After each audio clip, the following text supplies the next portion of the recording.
Salams from the People's Dispatch studios in New Delhi. I'm Siddhantani and you're watching Daily Debrief, the show where we take you beyond the headlines on some of the most important news stories from around the world. Today we have a bit of an election special. We're talking about important updates from both the United States and from India, two of the world's largest democracies. And finally we go beyond the headlines to find out what's exactly going on in Yemen. First up, US President Joe Biden and congressional Democrats suffered twin legislative defeats late on Wednesday in their push to toughen voting right protections in the run-up to November's midterm elections. Those midterm elections will determine control of the US Congress in 2023. The push for federal election reforms and voter protection is an attempt to improve access to the ballot for all Americans, even as several Republican-run states have passed legislation doing the exact opposite and specifically targeting Black, Hispanic, and economically weaker voters. Prashant is in the house. Prashant, like we mentioned, two back-to-back losses in this quite important bill proposal. Yeah. It's ironic because January 20th, that's today, is the first anniversary of Joe Biden taking power. And these were the two bills that actually form part of, actually very closely connected, are part of a key plank on which the Democrats were contesting over in recent times, which is regarding voter suppression. Now, we need to understand that the United States there is a huge momentum in the United States, especially in Republican-controlled administrations, to suppress voting rights. Now, this may seem ironic considering that the US is considered a democracy, but actually there has been a consistent drive in many of these states, I believe the number is around 30, to pass and draft laws which actually restrict the ability of people to vote. Now, when you say restrict the ability of people to vote, what do we mean? It means, for instance, that more technicalities are sometimes introduced in how people vote. Or for that matter, the fact that the number of days during which you can send a mail ballot is decreased.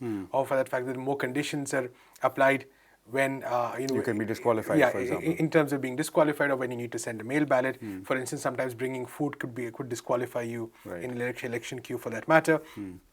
So a lot of these laws are basically targeted at the poor. And this is because, of course, as we know that voting day, people need to work. And sometimes even on voting day, people need to work. It's rarely that you get a holiday, right? So working class voters often have to resort to a variety of ways to make sure they vote. Sometimes it could be advance voting. Sometimes it could be taking a break. So sometimes the registration process, they may not be able to spend as much time as needed in registration processes. So in all these, by increasing the barriers, which is what the Republican-controlled states are seeking to do, basically the poorer voters, the economically disadvantaged voters, a large majority of whom, like you said, are minorities, Black voters, Hispanic voters, all of them are at a huge disadvantage. Now, what happens with that? What happens is basically that the Republican Party has kind of staked its ground as the party of an exclusionary party, right? It basically, and the United States is changing demographically.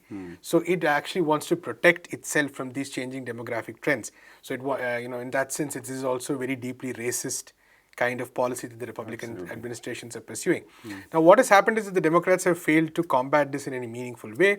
We've seen, so these two bills that were being considered yesterday, they were the best way to sort of get it passed. Now, although the Democrats theoretically have a majority, in that the Senate is split 50-50, and the breaking vote is cast by Vice President Kamala Harris in case there is a tie. You need 60 votes to actually pass legislation like these, because there is a technique known as the filibuster. And that really brings us to the second question. Yeah, which is that, I mean, of course, when the filibuster to allow it, you need 60 votes, like you said. The Democrats wanted to reduce that to 50. But Democrats, Joe Manchin and Kristen Sinema, voted against their own party. So what does that tell us about how things are going in terms of internal party politics as well? Right. So the filibuster is basically one of those classic things in US democracy which actually is anti-majority. So while democracy is supposed to be the rule of the majority, this is one of those rules which makes it anti-majority, right? So which means that in order to pass the Senate, you need 60 votes when the filibuster is invoked.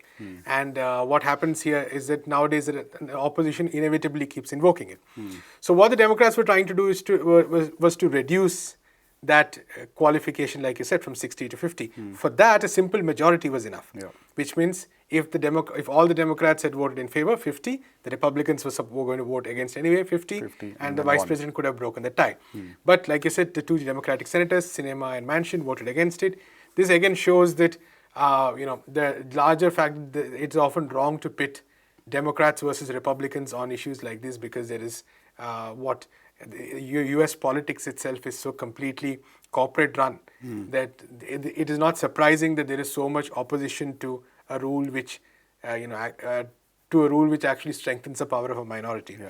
So in a sense, this was very much expected. I think when these laws were being passed, the Democrats knew that they would fail. This was an attempt to sort of bring this to the national level, so to speak. So ultimately, what we see is that none of these all these voter suppression laws are going to continue. The protection for voters, which this new legislation would have brought, are not going to be implemented.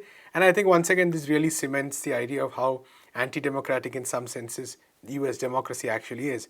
Or one of our friends likes to call it, Eugene Puri likes to call it, it's a dollarocracy rather than a democracy, because corporate interests have so much control.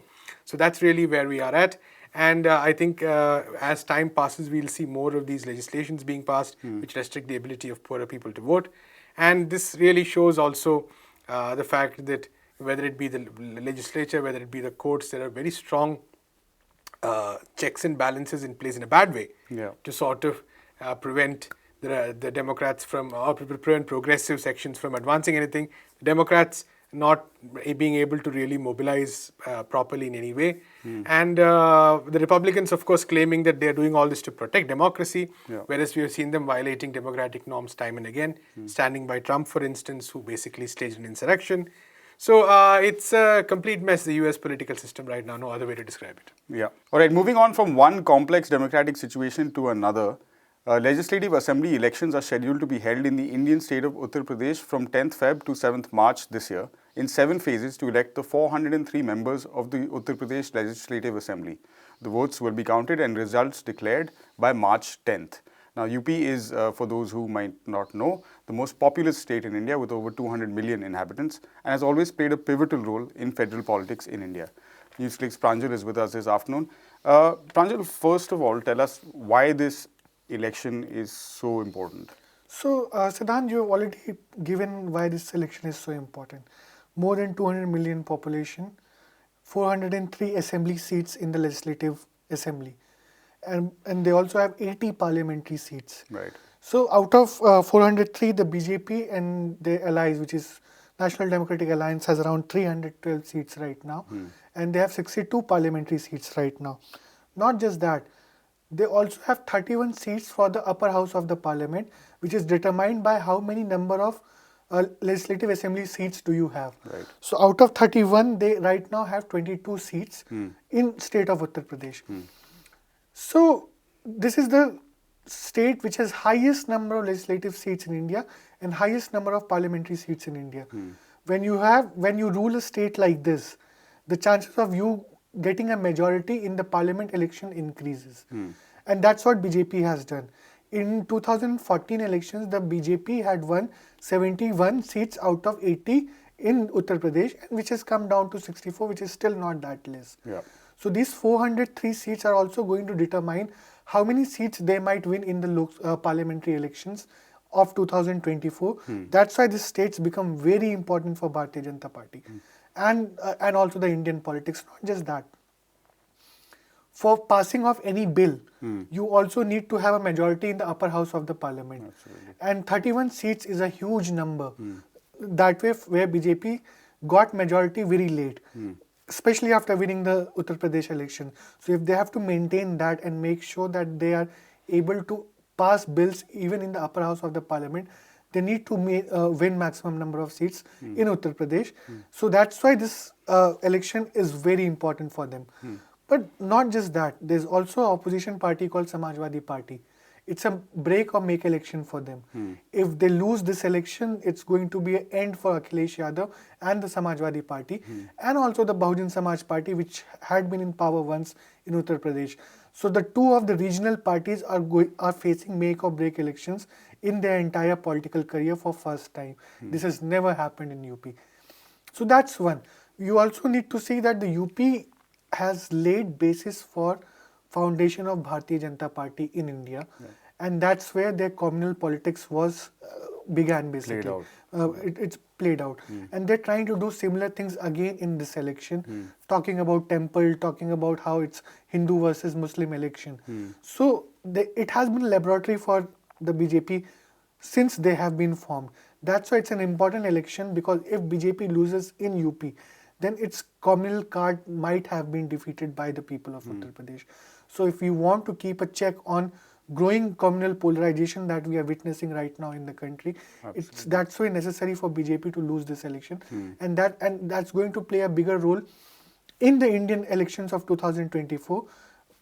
If BJP loses UP, their chances of losing 24 increases. All right. Fair enough. You've painted the broader political picture for us, Pranjal, but some of the issues on the ground are also related to core economic issues. Of course, everyone has been hit by the pandemic. We've seen unemployment rates, as reported by the CMIE, in UP above 20%. The state's per capita income is less than half the national average. What are people demanding? So UP is an interesting state that way. It's divided into regions. There's a western UP, there's a eastern UP, then there's Bundelkhand. These are different regions in Uttar Pradesh. The demands that are there in western UP might be completely different from the demands that are there in eastern UP. Western UP is an agrarian-rich economy, and farmers have been asking for a higher price for their sugarcane products since a long time. BJP, when came to power in 2017, that promised that they will double the income of farmers. Right. That has not happened. So for this, and recently we have seen the massive participation in farmers' agitation from Western UP. Yeah. So agrarian issues will be core demand in Western UP. Farmers are going to ask for higher prices of sugarcane products. They're going to ask for minimum support price, implementation of minimum support price, and then they will also question BJP on its promise of doubling farmers' income by 2022. We've already entered 2022, and farmers are losing day by day. Their incomes have not doubled. That will be the main demand in Western UP. But when you come to Eastern UP, this is also an area which has seen massive migration to bigger cities for employment. So employment remains a big issue in Eastern UP. It's also area which borders Bihar. So employment is an issue in Eastern UP when we say. There's also a section in UP which is, UP is divided into very fragmented caste lines. Yes. Okay. And so the current BJP government has been continuously blamed for supporting the upper caste while it has not supported the other backward caste and lower caste. What do they want? They want better employment opportunities. They want a better economic growth. Inflation right now is at all-time high. The petrol diesel prices are high. Even the products, agrarian products, they're not able to sell them into the markets because there are no mandis. Yeah. So that's one among the issues that the people are facing. So these are some issues which are continuously going to come up, and the opposition is playing the same card again and again. Where are the promised employments that you had made? Where is farmers' income? Where is one of the major concerns that the BJP government had shown in 2017, the BJP had shown in 2017 was crime rate. But what are we witnessing right now? Continuous encounters happening in Uttar Pradesh. Yeah. There's no law and order as such. Or no rule of law. Or no rule of law. Recently, only the Supreme Court of India had asked the UP government why its order on granting of bail is not being followed. So, law and order is an important issue. Women's safety, security is an important issue. And mind you, the basic election that is being fought in Uttar Pradesh will be on the issue of ensuring that the constitution prevails, secularism, democracy prevails.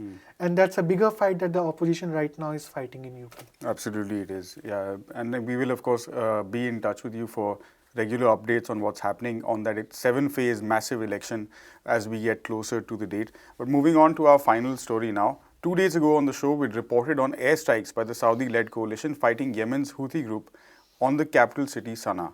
Those strikes, we now know, were the deadliest since 2019, killing at least 20 people, including civilians, Houthi media and residents have reported. The airstrikes followed Monday's drone and missile attack on Saudi coalition partner, the United Arab Emirates, that was claimed by the Houthis and killed 3 people, all nationals of India and Pakistan. To get the full picture, including the role of each of the players involved in the conflict, Prashant had a chance to speak earlier to NewsClick's editor-in-chief, Prabir Purkayastha. Prabir, thank you so much for joining us. So, as we have reported earlier here, of course, attacks on Abu Dhabi by the Houthis a bit unprecedented since the UAE has not been targeted so far in this long war that began in 2015, while the Houthis have attacked Saudi Arabia a couple of instances in the past. So, could you maybe first, take us through what is the larger strategical context in which the UAE has now become a target of the Houthis? But UAE had actually gone off the radar, as you say, because though it started as a Saudi Arabia partner in the original 2015 invasion, which had another 8 countries, I think including Sudan as well, all of them have left the coalition. The only two left were United Arab Emirates and Saudi Arabia. And the major battle with the Houthis was basically on northern Yemen. And that's the border which is with Saudi Arabia. And that's where the main battle was going on. Now that Marib is in danger of falling, United Arab Emirates have seemed to have intervened because they feel that if Marib really goes to the Houthis, Ansarullah takes it over, then they have also the possibility of then advancing to the Hodeidah port, towards Aden, and of course controlling the Red Sea. That is the risk that they seem to think, and therefore they feel strategically it's better to stop them in Marib. And given the fact the Saudis are not doing a good job, they think they can do a better job. They are more professional. They have more professionals, meaning they have more mercenaries in their ranks who can fight better, and therefore they have entered the fray again. They also felt that they were relatively invincible because they were not really in the radar of the Houthis, and Houthis are fighting against the Saudis, but they really take UAE on as well. But the Houthis have said they take no quarters, that if you are going to hit us, we're going to hit back. And that's exactly what they have done. And they have the ability to hit back in the territory of, which is core United Arab Emirates, Abu Dhabi. Now that's a big, big risk for them, because if Abu Dhabi gets hit, then of course that is the center of their empire, whatever empire there is. So I think that warning, I think, will act to some extent of United Arab Emirates. But as we've seen with the Saudis, even attacks on Aramco and attacks on the capital has not really stopped them from the war, and they're still fighting to take Marib over. And whether they will succeed or not, when will they back off? Saudis haven't done well in the war with the Houthis. And the Houthis have, as you know, are really valiant fighters. They're like the Afghans in this sense. They can survive on much less and they can fight forever. So given that kind of tenacity the Houthis have shown, and the fact they have been able to develop their indigenous drone capability, let's not think it's all the Iranians and the Americans would have the world believe. These are really essentially Houthi developed weapons. They are not sophisticated, but you don't need sophisticated weapons to hit somebody who's 300, 350, 400 kilometers away. They're all within that range. The real battle for United Arab Emirates is really over the Gulf of Aden, the Straits of Bab el-Mandeb, and Red Sea. And that's really the Suez Canal, because they want to be a player in this region. But for the Saudis, they were interested in southern Yemen for a different reason. They wanted a pipeline to cut across which would take the bulk of their oil away from the Straits of Hormuz, which Iranians can control, and they then can send it straight to the Gulf of Aden or the Persian Gulf. So I think those are the kind of geostrategic ambitions at play. But the reality is all these ambitions are useless if they cannot stop the Houthis from taking over Marib. Marib is an ancient city. It occurs in the Testaments, Old Testament, as basically the place where this is Queen of Sheba's capital. And Queen of Sheba is a very important historical as well as a mythological figure.